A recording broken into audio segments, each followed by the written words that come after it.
Hola, hoy os quiero hablar de un tema que hemos puesto por título Salud mental y cerebral. Es un tema de completa actualidad, pero es un tema muy importante.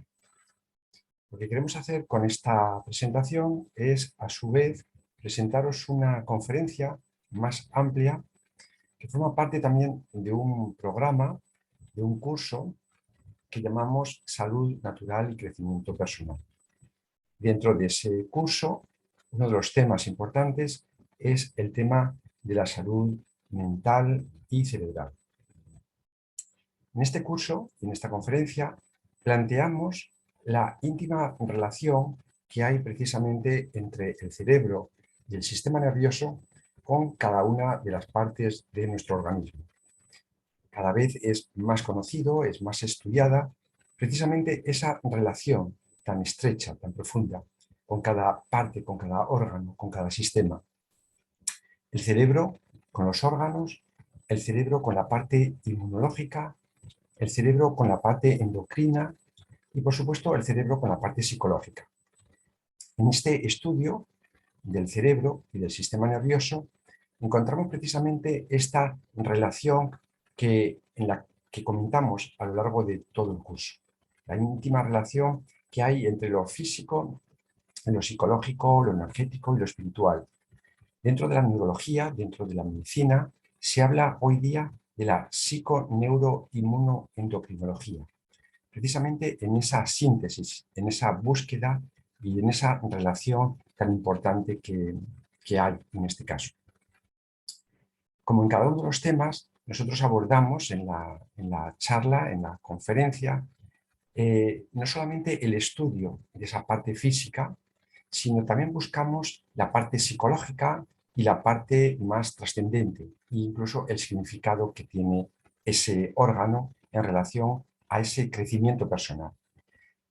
Es precisamente en el estudio del cerebro y en el estudio de la mente donde no solamente encontramos muchas implicaciones, muchas relaciones, sino que ello mismo nos plantea cuestiones trascendentes, trascendentales, nos plantea dilemas, y nos plantea además todo ese conocimiento físico, toda esa estructura, nos plantea reflexiones muy profundas que tienen que ver con lo psicológico. En ese estudio del cerebro, desde hace mucho tiempo, se conoce cada una de las áreas, la íntima relación que hay entre las áreas y distintas funciones y capacidades psicológicas del ser humano. El conocimiento de la estructura, como digo, es algo muy profundo, muy extenso. Sin embargo, es mucho todavía lo que se desconoce. Es realmente un misterio. El cerebro es algo infinito, es algo maravilloso, es algo que se ha comparado a una red inalámbrica de comunicación similar a un gran ordenador, pero también algo similar al universo, a las estrellas, a las galaxias. Cada una de las cientos de miles de millones de neuronas se asemeja a cada uno de los cientos de miles de millones de astros, de estrellas y de planetas en el cual habitamos y vivimos. Se cumple también en este estudio, en este conocimiento del cerebro, esa relación de que igual que es abajo es arriba, igual que es dentro es fuera. Son muchas las cosas que digo que se conocen del tema del cerebro. Por ejemplo, un tema muy conocido, muy popular, es las diferentes áreas del cerebro, el cerebro izquierdo, el cerebro derecho, y cómo cada una de esas tiene unas cualidades, unas capacidades que deben ser desarrolladas, deben ser potenciadas. Pero también es importante saber que ese conocimiento de cada una de las dos áreas no tiene que hacer discriminar, no tiene que hacer poner a una parte por encima de otra. Son dos partes del cerebro, cada una con funciones importantes. Es importante la capacidad lógica, pero también es importante la capacidad creativa. Es verdad, se dice que el ser humano en nuestra época ha desarrollado o desarrolla más el cerebro izquierdo. Esa parte lógica, racional, analítica, material, en detrimento de la parte creativa, en detrimento de la parte intuitiva. Es verdad, pero necesitamos saber integrar las dos partes. Vivimos en un mundo material, en un mundo físico, en un mundo también racional y por tanto es importante saber combinar y saber utilizar cada una de esas zonas. El cuerpo calloso que separa esas dos partes del cerebro permite precisamente que exista esa comunicación entre las dos áreas. Por tanto, eso es una enseñanza que también nos da nuestra parte orgánica, nuestra parte física. Conocemos la estructura externa, la parte cortical, se conoce cada vez más la parte interna, lo que se ha llamado el cerebro límbico, el cerebro reptiliano, ese cerebro antiguo, que tiene que ver con las emociones, tiene que ver con la intuición, tiene que ver precisamente con partes de nosotros, partes instintivas y partes creativas de nosotros mismos. Conocer el funcionamiento para mantenerlo sano, para que sea un vehículo de expresión, es fundamental. Necesitamos conocer la estructura y necesitamos conocer la parte química. La parte química se conoce perfectamente eso que se llaman los neurotransmisores, eso que permite que unas células se comuniquen con otras. Es un enjambre, es una red prodigiosa, maravillosa, de cientos, de miles de metros que permiten esa conexión entre nosotros, que permiten ese funcionamiento. En la medicina, en la psiquiatría, se le da mucha importancia al conocimiento de los neurotransmisores y se le da mucha importancia a la aplicación de sustancias que permitan precisamente pues, el funcionamiento de esos neurotransmisores. Es una gran herramienta, pero también debemos saber que no solamente de forma química se puede actuar sobre cada uno de esos neurotransmisores, sino también a través de pautas, de estilos de vida, de la relación, del ejercicio, del disfrute, del movimiento, del agradecimiento. Podemos estimular cada uno de esos neurotransmisores, la dopamina, la oxitocina, la serotonina, la endorfina, sustancias que tienen una implicación directa en el comportamiento, en la conducta, en la psicología del ser humano y cuya alteración repercute precisamente en muchas conductas, tanto físicas, neurológicas como psicológicas. El conocimiento del ser humano es importante saberlo desde su origen, la filogenética, ese conocimiento del origen a través de la especie en el que nos hemos desarrollado, en el que hemos evolucionado, el conocimiento del cerebro hasta los 6 años, hasta hace poco, bueno, todavía dentro de la neurología, se considera que el cerebro no termina de desarrollarse hasta los 6 años. El ser humano es el único mamífero, la única criatura que cuando nace está sin desarrollar. Hasta ahora decíamos que termina su desarrollo a la edad de los 6 años. Sin embargo, cada vez se comprueba más y se ha comprobado ya que nuestro cerebro no deja de crecer, no deja de desarrollarse, que no deja de producir neuronas. Hay zonas profundas en el hipocampo que son zonas neurogenéticas que producen continuamente esas neuronas. Se dice que incluso hasta los 90 años estamos produciendo neuronas. Esta información es algo que nos debe hacer reflexionar y que nos da una gran enseñanza. Por ejemplo, el hecho de que el ser humano sea la única criatura que nace sin desarrollarse y que se va desarrollando a lo largo de todo su proceso biológico, nos está indicando que el ser humano está llamado a ese desarrollo no solamente físico, sino también psicológico, también espiritual, también creativo. Nuestro cerebro, esa gran plasticidad que tiene nuestro cerebro de adaptación, de adaptarse a cada circunstancia, a cada momento, a cada dificultad, a cada problema, junto con esa capacidad de neurogénesis, de creación continua, de formación continua, nos está dando una enseñanza, una lección de que el ser humano es una criatura en continuo proceso, en continua evolución, pero no solamente de tipo físico, sino de tipo psicológico, como digo, y de tipo interior.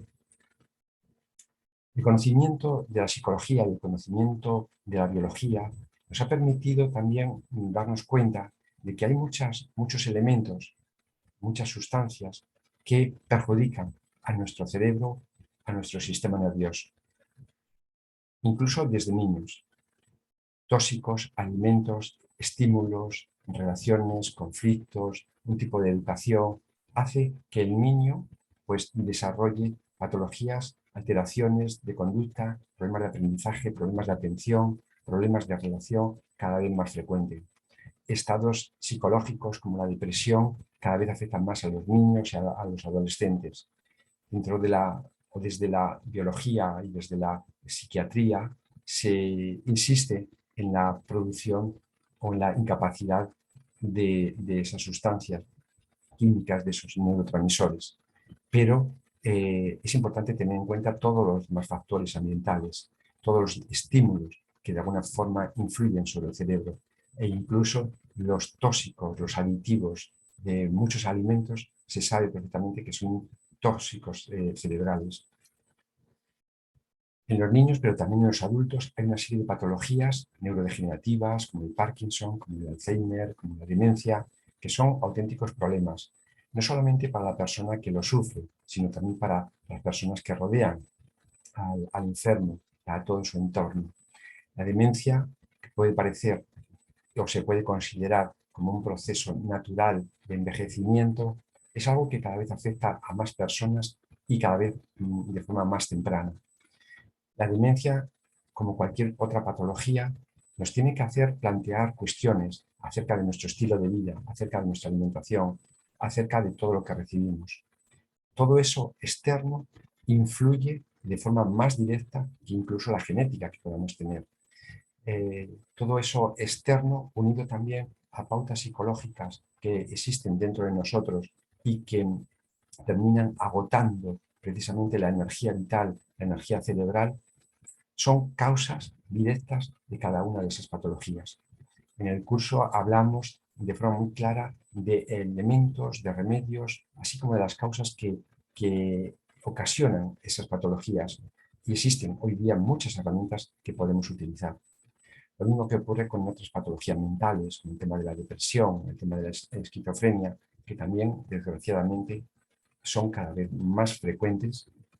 Sin embargo, conocemos, se sabe que hay muchas herramientas, muchos elementos que podemos utilizar, muchos medios que podemos hacer antes de que ocurra eso. Cuando ya ha ocurrido, también existen muchas herramientas, por supuesto que sí. Otras terapéuticas que pueden ir desde la depuración, desde la eliminación de los tóxicos, de las toxinas físicas y psicológicas, que ha sido y seguirá siendo siempre la base de cualquier procedimiento terapéutico, sobre todo dentro de la medicina natural.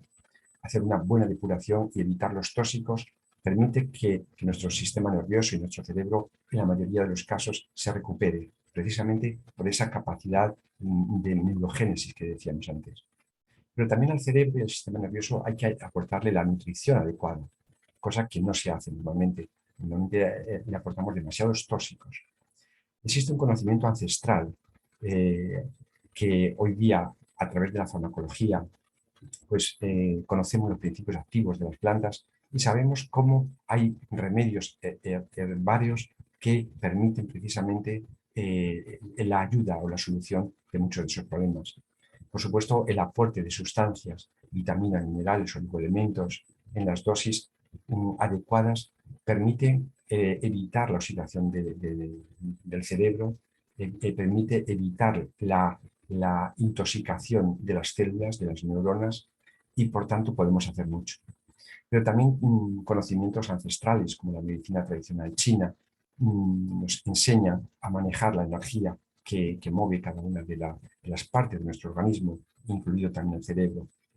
El conocimiento de la flora intestinal, de la microbiota, cada vez se sabe más cómo la permeabilidad intestinal lleva a una toxicidad que termina afectando no solo a cada uno de los órganos, incluido nuestro cerebro, produciendo inflamaciones, produciendo procesos tóxicos, neurodegenerativos y por tanto el conocimiento de la microbiota, y la regulación de esa parte importante, de ese segundo o tercer cerebro que es la zona intestinal, pues es fundamental.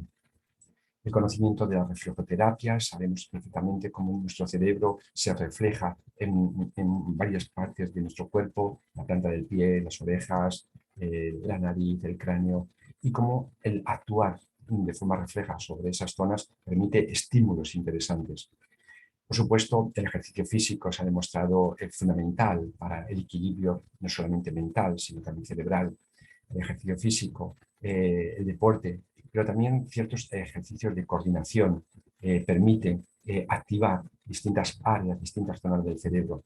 La psicomotricidad, ejercicio de estimulación, de coordinación, ayudan precisamente a mantener vivo y activo nuestro cerebro. Por supuesto, la psicoterapia.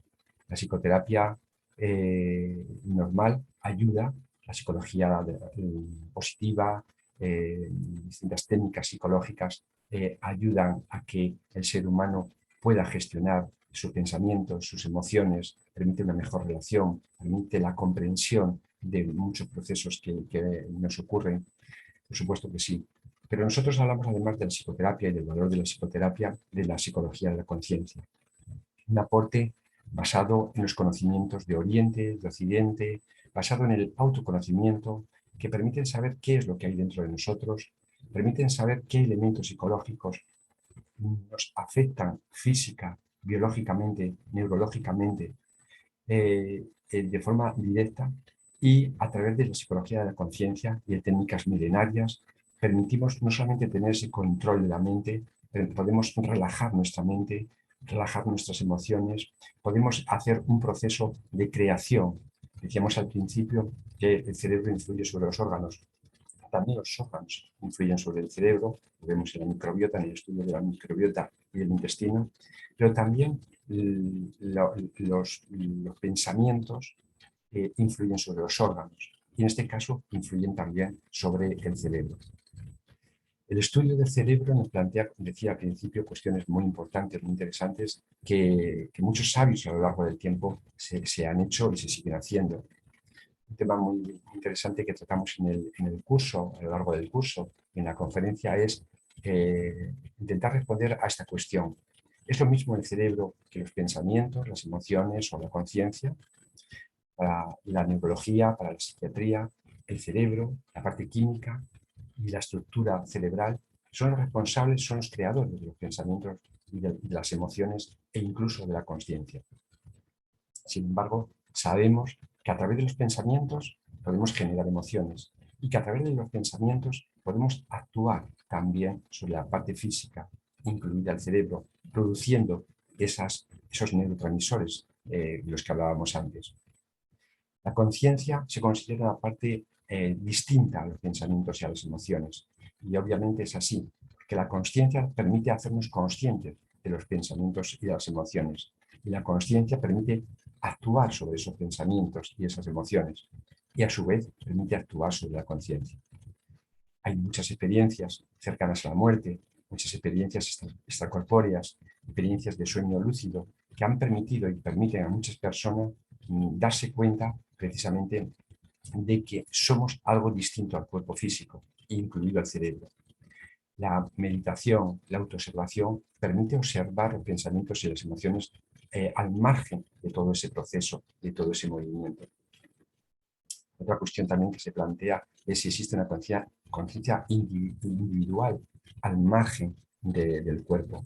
Pues esta pregunta es respondida precisamente cuando una persona puede experimentarse a sí mismo desde fuera del cuerpo, al margen del cuerpo precisamente. Existe una conciencia global, vivimos en una sociedad global en la que todo está relacionado, en la que todo lo que ocurre en un extremo del planeta afecta al otro extremo, en lo físico, en lo social, en lo económico, en lo sanitario, pero también a nivel energético e incluso a nivel de conciencia. Esa íntima relación que hay, esa conexión que hay en forma de red similar a nuestro cerebro, también se expresa a nivel global. Es como si existiera un cerebro global, un cerebro planetario, donde cada uno de los individuos somos como como neuronas conectados por esas redes y el funcionamiento de cada una de esas neuronas termina afectando de forma global al planeta o a la conciencia global del planeta. Os invito al conocimiento de nuestro cerebro, de nuestro sistema nervioso, de nuestra mente, para sanar, para mejorar, para hacer florecer precisamente cada una de las cualidades que cada uno de los seres humanos tenemos. Os invito a este curso que hemos mencionado al principio o a la conferencia que vamos a desarrollar de forma individual o de forma grupal. Lo hacemos vía online, nos adaptamos además a los distintos horarios y, bueno, los que estéis interesados tanto en asistir a la conferencia concreta esta como al curso en el que desarrollamos cada una de las partes del organismo, no solamente el cerebro y el sistema nervioso, sino el sistema respiratorio, el sistema cardiovascular, el sistema digestivo, cada uno de los sistemas los estudiamos no solamente desde el punto de vista de la medicina natural, que es nuestra área, sino que además, buscando las patologías y las herramientas que ayuden a sanar cada una de esas patologías, sino que además buscamos la relación con lo psicológico, buscamos la relación con la parte energética, buscamos la relación con esas pautas psicológicas que se expresan y buscamos sobre todo el sentido de crecimiento personal. Ese sentido de crecimiento personal que permite que la salud se convierta en un camino de crecimiento interno, de desarrollo interno. Que la salud tenga un sentido no solamente de sanación física, biológica, sino, como digo, psicológica, social, económica, global, en todos los sentidos. El concepto de la salud desde un punto de vista mucho más amplio. Los que estéis interesados podéis poner en contacto a través de estas direcciones, o bien por WhatsApp o bien por correo electrónico. Lo vamos a dejar aquí y, bueno, pues todos los que estéis interesados, pues como digo, pues esperamos vuestro contacto.